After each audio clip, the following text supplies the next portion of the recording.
په ټولګه کې د خبرو پر مهال د ډار د لمنځه وړلو له اسبابو یو هم له کمجورتۍ سره مبارزه ده. که خجالتي یاستئ د تېښتې پر ځای له هغه سره مقابله وکړئ. سلامونه، نیک هیلې او ډیر زیات احترامات تاسو ټولو درنو لیدونکو ته په دې هیله چې جوړ، روغ او د صحت په جامو به سنبال اوسئ. خوشحاله یم چې بیا هم زه ادریس علي خیل ستاسو په درانه حضور کې یم او په دې هیله یم کومه ویډیو مې چې نن تاسو ته چمتو کړې ستاسو د خوښې وړ وګرځي. په دې ویډیو کې غواړم په ټولګه کې د وینا پر مهال د ډار او وارخطایۍ د لمنځه وړلو د ځینو لارو چارو په اړه له تاسو سره معلومات شریک کړم. په دې هیله چې ویډیو را سره تر پایه وګورئ او د ویډیو له منځپانګې نه ګټه پورته کړئ.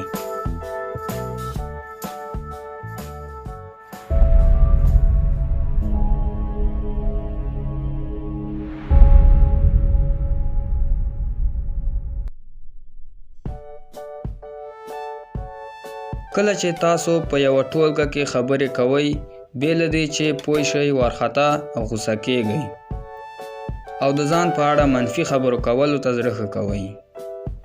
تاسو تل منفي جملې له ځان سره تکراروئ او همدا لامل دی چې د ځان په اړه د نورو بد چلن وینئ. د خبرو پر مهال د وارخطایۍ د کمولو لارې چارې: لومړی، منظم سپورت.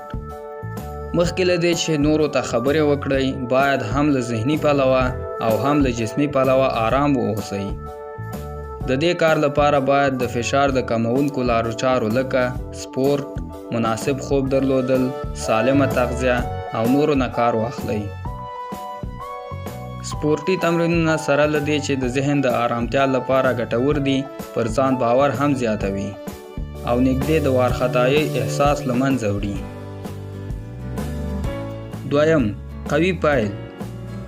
فرق نه کوي چې کومو کسانو ته او په کوم ځای کې خبرې کوئ، باید خبرې مو له قوت سره پیل کړئ.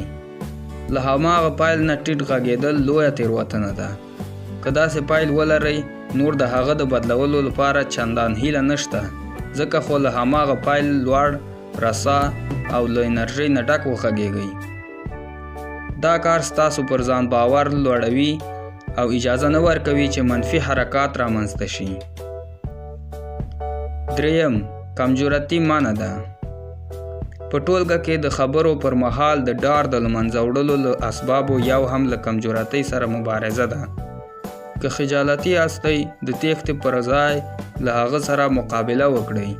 دا دومره تمرین کړئ چې د کمجرأتۍ احساس مو بالکل له منځه ولاړ شي.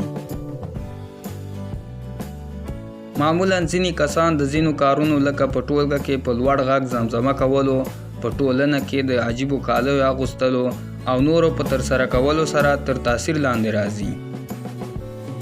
که غواړئ پر کمجورتۍ مو برلاسي شئ، باید د داسې فعالیتونو پر ترسره کولو پسې ولاړ شئ.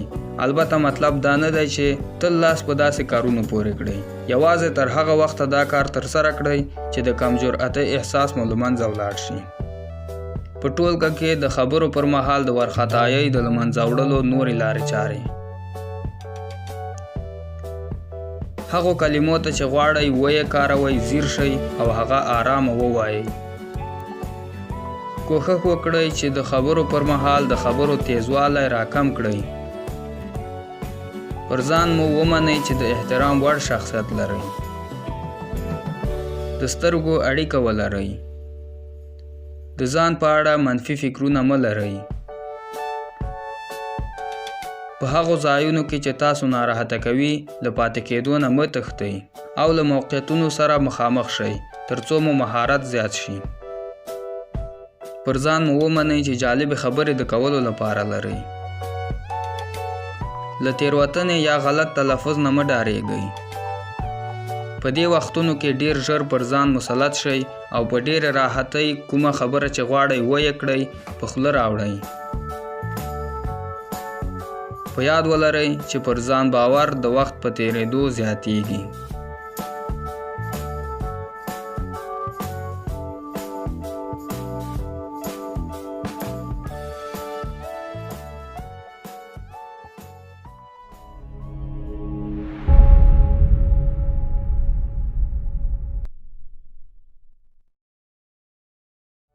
درنو ملګرو، زموږ ویډیو پر همدې ځای پای ته رسیږي. په دې هیله چې ویډیو مو د خوښې وړ ګرځېدلې وي. لایک، کومنټ او سبسکرایب مه هېروئ. تر بلې ویډیو چې زه ادریس علي خیل ستاسو په درانه حضور کې حاضرېږم، تاسې په لوی او بخښونکي خدای سپارم. د نورو ویډیوګانو په تمه اوسئ. د اوس لپاره د خدای په امان.